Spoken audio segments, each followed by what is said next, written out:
Hello बच्चों, once again welcome to my channel learn with AR.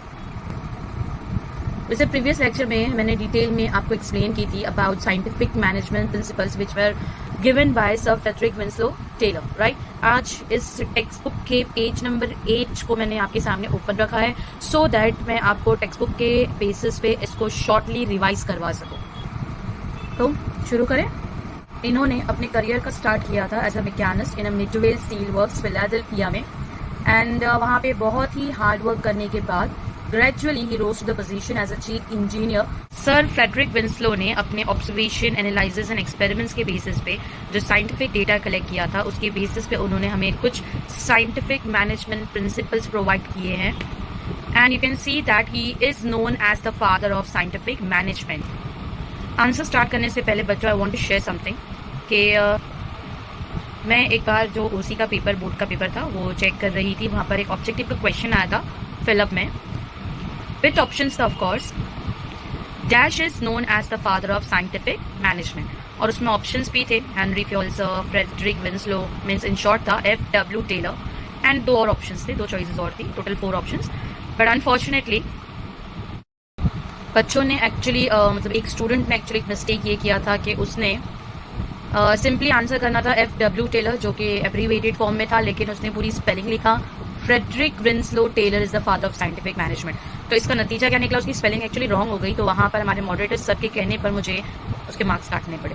हालांकि उसका answer correct था, बट अनफॉर्चुनेटली मैं उसको मार्क्स नहीं दे सकती थी बिकॉज उसकी स्पेलिंग इतनी रॉन्ग थी, तो वो आंसर ऑटोमेटिकली रॉन्ग कंसिडर हो गया। सर ने बोला कि इसको मार्क्स नहीं दे सकते। तो मेरी रिक्वेस्ट आप लोगों से यही है बच्चों, आप लोग जब आंसर्स लिखते हो तो आपको इस बात का ध्यान रखना चाहिए, अगर वहाँ पे एब्रीवेटेड फॉर्म में F.W. टेलर है, ठीक है, तो उसका फुल फॉर्म लिखने की क्या जरूरत है। I know you know the answer well, but spelling अगर कभी रॉन्ग हो गई तो डेफिनेटली आपके हाथ से मार्क्स निकल जाएंगे।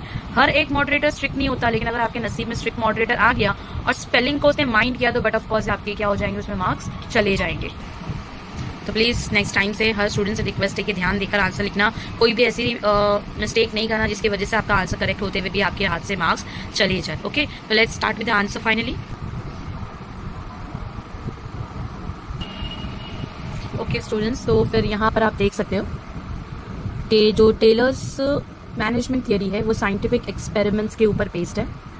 Scientific techniques and scientific attitude हम यूज करेंगे यहाँ पर डिसीजन मेकिंग के लिए, अपने प्रॉब्लम्स को at the same time solve करने के लिए, to arrive at a conclusion. For decision making scientific approach use करना, उसको अप्लाई करना, साइंटिफिक टेक्निक्स को अप्लाई करने का मतलब होता है लॉजिकल थिंकिंग। मतलब आपकी जो सोच होनी चाहिए, आपका जो नजरिया होना चाहिए वो साइंटिफिक होना चाहिए। कुछ सोच समझ के लॉजिकली आप डिसीजन मेकिंग लोगे, रैंडम नहीं लोगे, वेल प्लान्ड होगा आपका जो भी डिसीजन होगा, ठीक है। तो scientific methods and techniques use करके डिसीजन मेकिंग लेने से आपके बिजनेस ऑर्गेनाइजेशन को इसके बहुत सारे फायदे मिलेंगे, राइट। सो यहाँ पर डेफिनेशन देख सकते हो आप साइंटिफिक मैनेजमेंट का, जो फ्रेडरिक टेलर ने हमको दिया है। Scientific management consist of knowing what you want men to do exactly and seeing it that they do it in the best and the cheapest manner। जैसे मैनेजमेंट का definition ही यही है। क्या है आपको पता है, इससे पहले हमने पढ़े थे, management is an art of getting the things done through with people. Management एक आर्ट है जिससे हम लोगों से काम करवाते हैं, राइट। सो यहाँ पे you should first know what exactly you want them to do. आप उनसे क्या काम करवाना चाहते हैं, कैसे करवाना चाहते हो, सबसे इजी मेथड क्या है, कौन इंसान क्या काम करेगा, किस एम्प्लॉय को आपको क्या काम देना है, किसको क्या पोस्ट देनी है, कौन किसका सुपीरियर होगा, कौन किसका सबॉर्डिनेट होगा, ये सारी चीजें साइंटिफिक तरीके से डिसीजन लेकर आपको अपने बिजनेस में अप्लाई करना पड़ेगा। ओके, अब इसके बाद हम स्टार्ट करते हैं the principles of scientific management. The very first principle of scientific management on your screen क्या है, ये science not rule of thumb. Now rule of thumb सबसे पहले मैं आपको एक्सप्लेन करती हूँ रूल ऑफ थंब का मतलब क्या होता है। रूल ऑफ थंब मतलब जो मैंने बोल दिया वो बोल दिया, जो मैं पहले से एक मेथड फॉलो करते आ रही थी, जो मैंने अपने सीनियर से सीखा है, मैंने अपने फोरफादर्स से सीखा है, वही मेथड, वही तरीका मुझे अपने बिजनेस ऑर्गेनाइजेशन में अप्लाई करना है, राइट। फ्लेक्सिबिलिटी नहीं है, चेंज नहीं है। अगर कुछ नई टेक्निक या कुछ नया मेथड आता है, आज की डेट के हिसाब से नई लेटेस्ट टेक्नोलॉजी आती है, तो आई डिनाई, मैं उसको यूज करने से कतराऊंगी because it's the rule of thumb. मैंने बोल दिया मतलब बोल दिया, आपको ये करना ही पड़ेगा। किसी भी सबॉर्डिनेट या कोई और एग्जीक्यूटिव की यहाँ पर ओपिनियन की कोई वैल्यू नहीं है, बिकॉज वंस यू सेट, सामने वाले को वो करना ही है। राइट। तो जो रूल ऑफ थंब होता है उसको यहाँ पर FW टेलर का कहना है कि अगर इस मेथड को हम रिप्लेस करते हैं, सब्सटीट्यूट करते हैं साइंटिफिक एनालिसिस से, साइंटिफिक टेक्निक्स एंड मेथड से, तो इससे आपके बिजनेस में बहुत फायदा होगा। रूल ऑफ थंब जो डिसीजन मेकिंग प्रोसेस है ये पर्सनल जजमेंट के ऊपर, एक मैनेजर के पर्सनल जजमेंट के ऊपर बेस्ड करता है, लेकिन टेलर FW टेलर इंसिस्ट कर रहा है कि साइंटिफिक मेथड जो है वो अगर हम अपने बिजनेस में अप्लाई करेंगे तो हमें इसका फायदा ये होगा कि इट विल हेल्प अस के एरर्स कम हो, मिस्टेक्स कम हो, परफॉर्मेंस एंड एफिशिएंसी बढ़े, द बेस्ट पॉसिबल मैनर हम लोग चूज करेंगे हमारे एम्प्लॉय के लिए क्या होगा, कितने टाइम के अंदर वो अपना काम कर सकता होगा, कितना आउटपुट दे सकता है, एक दिन में कितने यूनिट प्रोड्यूस कर सकता है, उसकी एफिशिएंसी क्या है, ये सब हमारा टाइम एंड एनर्जी बचाएगी। This will help us to save the time, save human energy and of course this will give you better and expected standard results. इसके बाद second one is harmony not discord. तो second principle of scientific management जो कि sir FW Taylor ने हमको दिया है उसके अकॉर्डिंग हमें हमारे ऑर्गेनाइजेशन में between the employees and the management harmonious relationship maintain करने की पूरी कोशिश करनी चाहिए। पीसफुल एंड हेल्दी एनवायरनमेंट होना चाहिए, कॉर्डियल रिलेशन होना चाहिए between the employee and the management. Team spirit encourage करना है ताकि जो मैनेजर है एंड एम्प्लॉय है आपस में अंडरस्टैंडिंग से काम करे, एंड अगर परफेक्ट अंडरस्टैंडिंग होती है बिटवीन एम्प्लॉयज एंड मैनेजमेंट तो ये हमारे हेल्दी वर्क एनवायरमेंट के लिए बहुत ही हेल्पफुल होगा, जिससे कि हम अपने डिजायर्ड गोल्स को ऑर्गेनाइजेशन में इजीली अचीव कर सकते हैं, बिकॉज हमारा पूरा अटेंशन हमारे काम पे होगा। कॉन्फ्लिक्ट्स कम होंगे बिटवीन जो स्टाफ है, एम्प्लॉयज एंड मैनेजर्स है, उनके बीच में अगर कॉन्फ्लिक्ट्स कम होंगे तो टाइम पास नहीं होगा कॉन्फ्लिक्ट्स को रिजॉल्व करने में, राइट। सो कोऑर्डिनेशन इंपॉर्टेंट होता है किसी भी ऑर्गेनाइजेशन की स्मूथ फंक्शनिंग के लिए। तो यहाँ पे एक ऑर्गेनाइजेशन को अगर अपने एम्प्लॉयज को एफिशिएंसी उनकी अगर बढ़ानी हो तो आपको harmonise relation, friendly environment create करना पड़ेगा, पीसफुल एनवायरनमेंट क्रिएट करना पड़ेगा। You should not Discord. Discord का मतलब क्या होता है? It means arguments, it means conflicts. Okay, Discord का मतलब है तो हमें पूरी कोशिश करनी चाहिए कि मैनेजमेंट एंड एम्प्लॉय के बीच में किसी भी तरीके का कॉन्फ्लिक्ट नहीं हो, कोई आर्ग्यूमेंट नहीं हो, बल्कि हार्मोनाइज एंड पीसफुल अंडरस्टैंडिंग वाला एनवायरनमेंट हो, अच्छा रिलेशन हो। इसके बाद जो थर्ड प्रिंसिपल ऑफ मैनेजमेंट है यहाँ पर given by FW Taylor is mental revolution.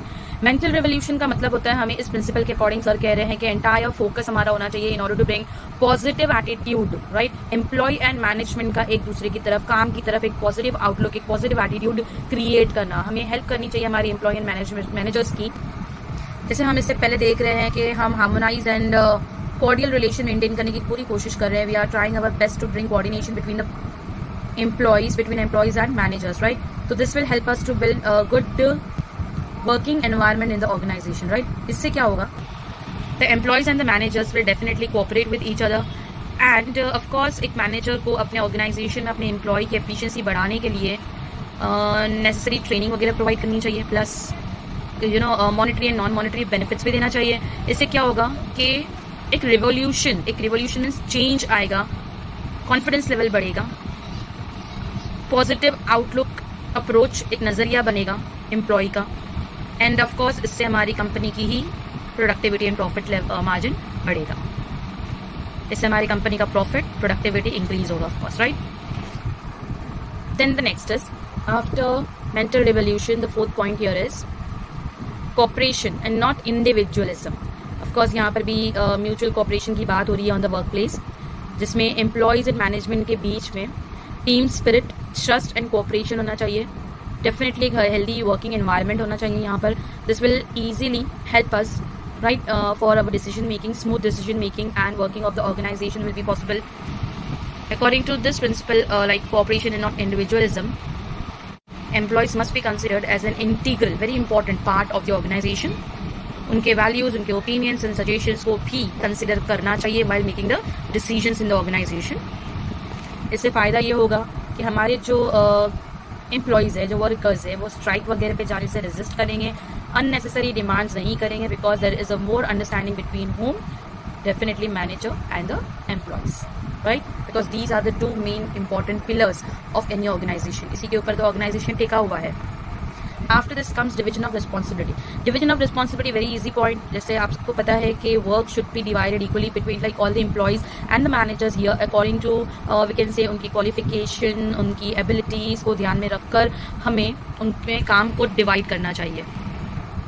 So division of responsibility plays very important role, because यहाँ पे जैसे आप सबको पता होगा कि जो भी मेन प्लानिंग होती है वो टॉप लेवल मैनेजर्स करते हैं, and middle level managers and low level managers जो होते हैं उनके पास जो होती है वो रिस्पॉन्सिबिलिटीज होती है, जिन्हें जो भी मतलब जो प्लान किया हुआ है टॉप लेवल मैनेजर्स ने वो उनको कमांड देते हैं, ऑर्डर्स देते हैं, and the next middle and lower level managers उसको क्या करते हैं, फुल कॉन्सेंट्रेशन के साथ उसको एग्जीक्यूट करते हैं, राइट। तो यहाँ पर सिंपल एक आइडिया होना चाहिए डिवीजन ऑफ रिस्पॉन्सिबिलिटी का मतलब है कि कौन किसका सीनियर है एंड कौन किसका जूनियर है, किसने किसको रिपोर्ट करना है और कौन किसको इंस्ट्रक्शंस देगा, ये क्लियर हो जाता है अगर हम डिवीजन ऑफ रिस्पॉन्सिबिलिटीज को साइंटिफिक मेथड से करते हैं, है ना। तो इससे क्या होगा, managers as well as employees का परफॉर्मेंस लेवल क्या होगा, इनहैंस होगा, बढ़ जाएगा।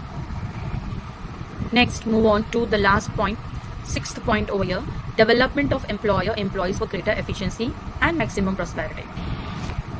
अब आप लोग एग्री करते होंगे कि कोई भी ऑर्गेनाइजेशन हो, वहाँ पर जो काम करने वाला एक एम्प्लॉय है उसके स्किल एंड कैपेबिलिटीज के ऊपर, एफिशिएंसी के ऊपर डिपेंड करता है, उसके परफॉर्मेंस के ऊपर डिपेंड करता है एक ऑर्गेनाइजेशन की एफिशिएंसी एंड एक ऑर्गेनाइजेशन का profit level, right. So necessary training and development programmes arrange करना चाहिए यहाँ पर ऑर्गेनाइजेशन में एम्प्लॉयज को कंसिडर करते हुए, जहाँ पर हम अल्टीमेटली उनको करियर डेवलपमेंट अपॉर्चुनिटीज प्रोवाइड कर रहे हैं, उनकी स्किल्स एंड एबिलिटीज को एनहांस कर रहे हैं, उनको चैलेंजिंग टास्क असाइन करके मे बी समटाइम्स, राइट। तो ये क्यों होना चाहिए, बिकॉज अगर एफिशिएंसी वर्क लेवल पर बढ़ रही है, एम्प्लॉयज की एफिशिएंसी बढ़ रही है, सो ऑटोमेटिकली एंड अल्टीमेटली इससे ऑर्गेनाइजेशन की प्रॉफिटेबिलिटी भी बढ़ेगी, रिजल्ट्स इंप्रूव होंगे, एक अच्छी इमेज बनेगी मार्केट में because of that particular employ जो कि बहुत ही hard work and commitment and dedication के साथ काम कर रहा है, is well aware of his techniques and methods जो यूज करता है, बहुत ही साइंटिफिक तरीके से हम लोगों को यहाँ पर जो है ट्रेनिंग मेथड्स डिज़ाइन करने चाहिए, necessary monetary and non monetary benefits वगैरह भी प्रोवाइड करनी चाहिए ऑर्गेनाइजेशन में अपने एम्प्लॉयज़ को।